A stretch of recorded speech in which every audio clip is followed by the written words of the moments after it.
Une participation, celle du président de la République, M. Mohamed Ould Cheikh El Ghazouani, à l'investiture du président congolais Denis Sassou Nguesso. C'était hier à Brazzaville. Un colloque, celui sur l'indépendance de la justice, qui est organisé aujourd'hui par NAJM, l'École nationale d'administration du journalisme et de magistrature.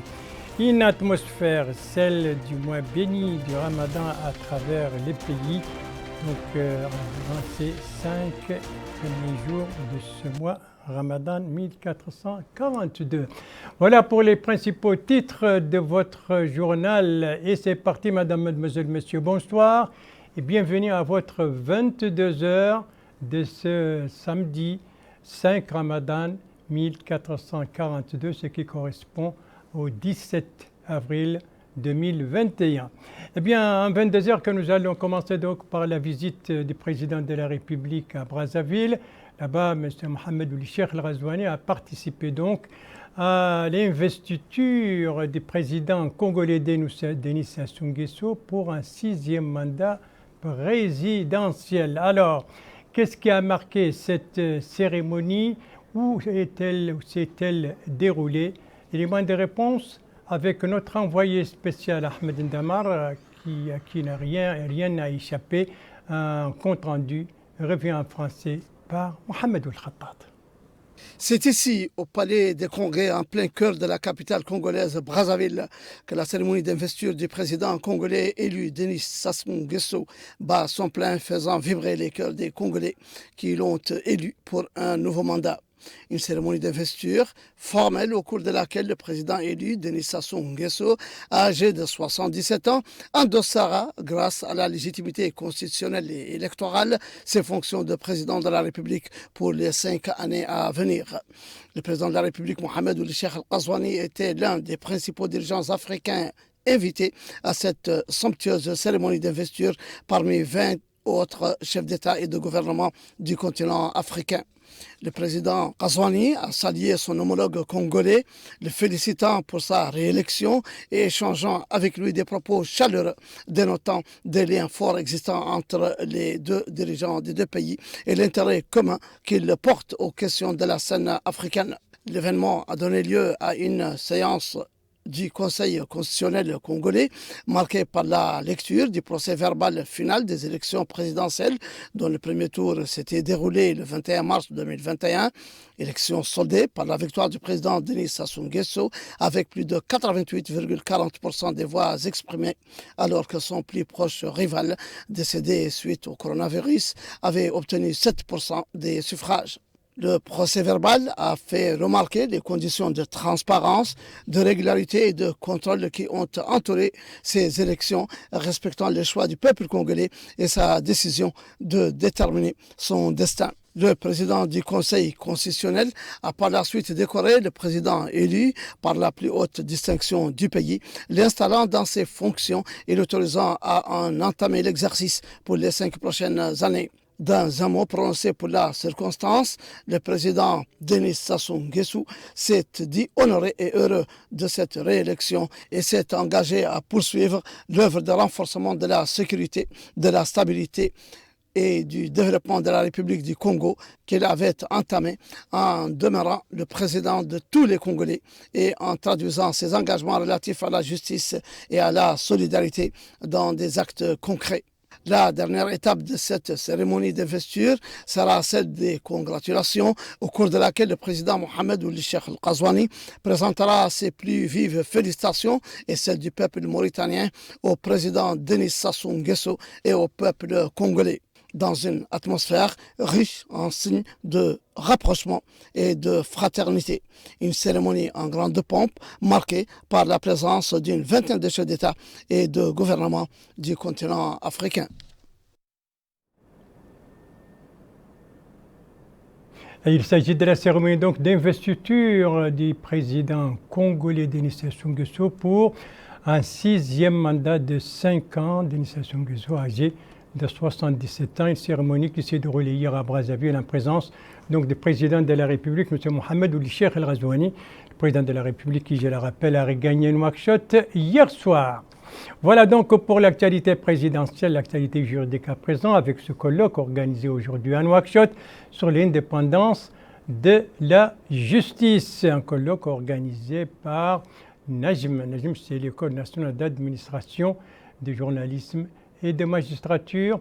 Alors, que vise ce colloque? Quel objectif vise-t-il? Élément de réponse avec Mohamed Lamine Bekkar.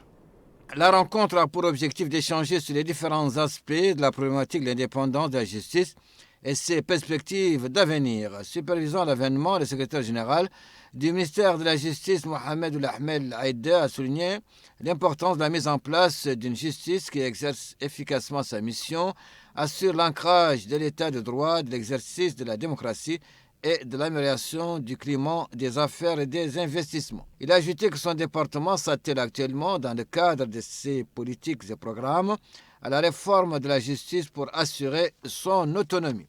Lui succédant, Mohamed Abdelkader Oulaled, directeur général de l'École nationale d'administration, de journalisme et de magistrature, a précisé que le principe d'indépendance de la justice est l'un des fondements du socle démocratique et de la séparation des pouvoirs constitutionnels. Il a souligné que la Constitution mauritanienne a évoqué en des termes clairs et sans équivoque la sacralité de ce principe. Lors d'une réunion avec le bureau exécutif du secrétaire général du club des magistrats mauritaniens, Omar Salik ou le Cheikh Sidi Mohamed a indiqué que le garant de l'indépendance de la justice, le président de la République en l'occurrence, a insisté sur l'indépendance de la justice et la non-intervention en matière de justice. Il a rappelé que l'article 80 de la Constitution porte sur l'indépendance de la justice vis-à-vis des deux pouvoirs, législatif et exécutif, appelant l'ensemble des juges à s'attacher à ce principe. Un colloque donc sur l'indépendance de la justice organisé aujourd'hui à Nouakchott par Najm avec le concours du club des magistrats. Après les juridiques, le religieux. Le religieux avec ce concours de récitation du Coran organisé aujourd'hui à Nouakchott, précisément dans la grande mosquée Ibn Abbas, une cérémonie dont le lancement a été présidé par le directeur de l'orientation islamique. Combien de concurrents participent à ce concours? Élément de réponse avec El Hajj Abdallah Din.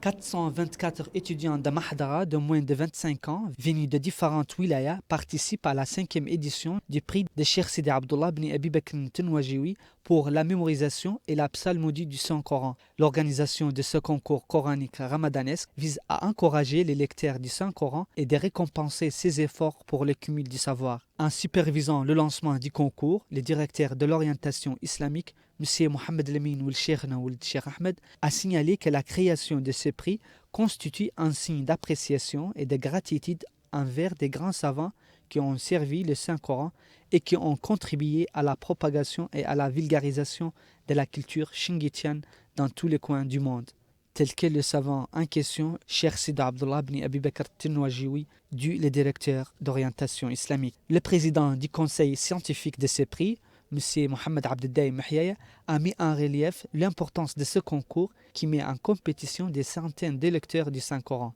Des lecteurs qui vont subir une évaluation minutieuse effectuée par un jury spécialisé. Peu après le lancement officiel de ce concours, le jury a procédé à l'écoute de certains versets coraniques psalmodiés par ces lecteurs qui aspirent à gagner ces prix valeureux. Prix donc qui doit sanctionner ce concours de récitation de Coran organisé aujourd'hui avec participation de 400 concurrents. Voilà la page médicale de ce journal, Actualité oblige, consacrée à la Covid-19 et à l'évolution de la pandémie de ce virus. Durant ces dernières 24 heures, les derniers chiffres enregistrés par les services compétents de la santé disent qu'il y a 18 nouveaux cas, 7 guérisons et 0 décès. Et le cumul, 18 121 des cas depuis le début de la pandémie, dont 17 473 guérisons et 452 décès. Ça, c'est le cumul des cas depuis le début de la pandémie. Merci de suivre le JTF de Mauritanie, la suite du journal avec nos bureaux régionaux. 4 étapes ce soir, Zouerat, Nema, Rosso, Dioel. Et donc ces 4 étapes ont en commun l'atmosphère du mois béni du Ramadan. Ce mois où on est entré aujourd'hui dans sa 5e journée consécutive. Première étape, Zouerat, la capitale de Tiris Zemmour, Zouerat, qui a vécu hier à l'ère d'une distribution, d'une rupture d'hygiène. Ce sont des cadeaux qui ont été faits pour les populations les plus démunies et aussi une opération de distribution des kits alimentaires. Tout cela, l'initiatrice de tout cela, c'est une organisation caritative émiratie à Zouerat et ça rentre dans le cadre de l'animation du mois béni de Ramadan. Compte rendu sur ces 2 opérations avec notre correspondant permanent là-bas, Sid Ahmed Boubacar Siré, dont le compte rendu revient en français par Al-Hajj Abdallah Din. 2500 kits alimentaires constituent ce lot qui a été distribué aux familles les plus nécessiteuses dans la wilaya de Tiris Zemmour. Cette opération de distribution est appuyée par la fondation caritative émirati de Cheikh Mohammed Ben Batti Al-Hamed. L'opération couvre toutes les muqata'a de la wilaya. Ces kits alimentaires contiennent les matières de première nécessité les plus consommées durant le mois béni du Ramadan. Cette intervention de bienfaisance a été l'objet d'une appréciation par les représentants des autorités locales qui la trouvent venir à temps opportun et qui apportent l'aide aux franges vulnérables. Les habitants bénéficiaires de cette opération ont loué cette action caritative qui allégera leurs souffrances et qui va les aider à accomplir les cultes dans les meilleures conditions. En marge de cette action de bienfaisance, la Fondation caritative émirati a également lancé une opération de rupture de jeûne qui durera pendant le mois béni du Ramadan. L'opération consiste à disponibiliser des 100 repas aux fidèles dans 3 mosquées construites récemment par la Fondation dans des quartiers populaires situés dans la ville de Zouerat. Une opération d'Iftar Saïm donc pour profit de 4 mosquées à Zouerat et une opération de distribution de kits alimentaires. Tout cela entre dans le cadre donc de ce mois béni du Ramadan. Et à cette occasion, on va voir maintenant l'atmosphère qui prévaut dans 4 localités, 3 capitales régionales et une localité du Gorgol, 3 capitales régionales, c'est-à-dire Nema, Kifa, Rosso et Dioel au Gorgol. Eh bien, nous sommes aujourd'hui le 5 Ramadan 1442 et l'animation continue de gagner en intensité de jour en jour. Comment se déroule, comment se présente l'atmosphère au niveau de Kifa et de Nema? Éléments de réponse avec les reportages de nos correspondants régionaux, des reportages qui ont été compilés en français par Mohamed Khattat. Le ciel de Nema, légèrement enveloppé par une brume en ce 5e jour du mois béni du Ramadan. Un climat doux qui favorise le travail à jeûne, comme c'est le cas pour ces ouvriers du bâtiment qui affirment que le travail encourage à jeûner le mois béni. Dans cet atelier de réparation, le travail ne s'arrête pas. Non plus comme dans ce garage, malgré les odeurs des huiles et autres lubrifiants. Le travail durant le mois béni du Ramadan, dit ce jeune homme, est peut-être pénible, mais il est bon pour nous, pour ceux qui veulent engranger des hasanat, de bons points. En tout, le Ramadan a tout bon. Le boulot et le Ramadan est un duo qu'affectent certains. Par le boulot, ils assurent leur jeûne, et par le jeûne, ils domptent leur corps et évaluent leur personne. Les marchés, les ateliers ne cessent leurs activités avant l'appel du muezzin, annonçant la rupture du jeûne malgré la chaleur, parfois caniculaire certains jours. Nous sommes habitués à jeûner le Ramadan et cela ne nous empêche pas de travailler, dit ce monsieur. Celui qui ne travaille pas peine à jeûner, dit cet autre. À Nema, les populations exercent divers travaux, comme pour dire que le mois béni du Ramadan reste celui de l'activité et non de l'oisiveté et du sommeil. À Kifa, c'est une atmosphère ramadanesque caractérisée par les fortes vagues de chaleur et un changement de comportement pour coller à la sacralité du jeûne et l'importance de ce mois béni de Ramadan, où toutes les activités, religieuses soient-elles ou commerciales, prennent un coup d'accélérateur. C'est un mois de baraka, dit ce commerçant. Les conditions sont bonnes, les gens achètent beaucoup, les prix sont abordables. L'atmosphère est idéale à Kifa pour le jeûne. La chaleur est supportable, dit ce monsieur. Pour cet enfant, le ramadan est joyeux. Nous allons, dit-il, à la prière de Tarawih à la mosquée, puis nous jouons au ballon dans les salles de foot. C'est un seul mois de l'année et nous devons en profiter, dit cet autre. À la mosquée, ce prêcheur affirme qu'il faut saisir l'occasion du mois béni pour faire le bien. C'est presque une fête. C'est dire que les conditions de jeûne à Kifa reflètent les différentes tranches de vie des populations qui pratiquent leur religion avec scrupule et dévouement, tout en veillant à gagner leur pain quotidien avec respect et dignité.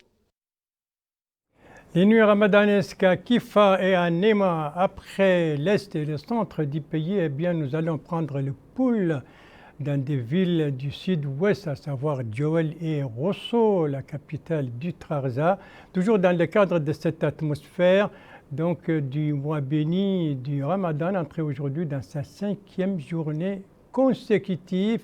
Ce sont des éléments de réponse avec les reportages de nos correspondants régionaux compilés par El Hajj Abdallah Din. À Rosso, les nuits du mois béni du Ramadan se caractérisent par le dynamisme et l'activisme. Après la rupture du jeûne, les Rossosois et les Rossossoises choisissent des activités sportives différentes. Les jeunes affluent aux salles de sport et aux places publiques. Ils jouent au football en organisant des tournois et des matchs réguliers. D'autres jeunes font des randonnées et d'autres privilégient l'exercice des sports variés. Ils les effectuent toutes les nuits du Ramadan. Ces jeunes qui énumèrent les avantages sanitaires du sport demandent aux autorités la disponibilisation des places réservées au sport plus confortables et plus sécurisées, particulièrement durant les nuits ramadanesques. À Djowel, commune située à la rive du fleuve, vit actuellement une atmosphère ramadanesque spirituelle. Les habitants suivent des séances quotidiennes et des cours religieux animés par des érudits et des oulémas. Des cours portant sur les connaissances islamiques et qui sont vulgarisés en langue nationale. Toutes les mosquées de cette commune connaissent des atmosphères similaires. L'exégèse, la psalmodie du Saint-Coran, l'explication des dispositions du fiqh islamique et des croyances, ce sont les tâches menées par les imams et les cheikhs durant le mois béni du Ramadan en combinant les cumuls des cultes et les connaissances religieuses. Voilà donc pour cette atmosphère, les atmosphères des nuits ramadanesques dans 4 villes, Nema, Kifa, Rosso et Djowel. Le retour au Hod Sharqi est toujours en rapport avec le mois béni du Ramadan, qui a coïncidé avec le début du marché hebdomadaire de la commune d'Oumavnadish, un marché donc hebdomadaire très prisé par les éleveurs de la wilaya et sur lequel ils fondent beaucoup d'espoir et beaucoup d'intérêt. Et c'est ce qu'a constaté l'un de nos correspondants permanents là-bas, Ahmed Amar Belloul, dont le compte-rendu est revu en français par Mohamed Khattat. Un jour nouveau s'élève dans la localité de Bir El-Sid Mbey, relevant de la commune de Mavnadish, mais un jour, pas comme les autres, car il voit naître le marché hebdomadaire pastoral tant espéré par les populations de la région. L'ouverture du marché du bétail connaît une grande affluence en ce premier jour et présage d'un avenir prometteur pour le village, tant le nombre de voitures chargées de marchandises, de personnes et surtout le nombre élevé de bétail conduit ici, bovins, ovins, camélins, est important. Ici, chacun cherche à avoir une place au soleil pour s'installer et être aux premières loges de ce nouveau souk qui se veut l'un des plus imposants dans le Hod Sharqi et qui intervient à quelques jours seulement après l'organisation de la première foire nationale de l'élevage inaugurée par le président de la République Mohamed Ould Cheikh Al-Qazouani à Timbedra. Selon le maire de la commune de Mavnadish, M. Cheikh Tourad Ould Hamadi Ould Sidi Mbey, c'est suite à l'appel du président de la République et son soutien à l'élevage que nous avons décidé d'ouvrir ce marché hebdomadaire pastoral qui a vu l'arrivée d'un nombre non négligeable de vendeurs, d'acheteurs, de prestataires et surtout beaucoup de bétail. Il est vrai que le marché se situe dans une zone géographique stratégique, dans un triangle renfermant au nord-ouest la commune de Mavnadish, à l'ouest celle de Touil, de la Muqata'a de Timbedra et au sud de la municipalité de Bougadoum dans le district d'Amourj.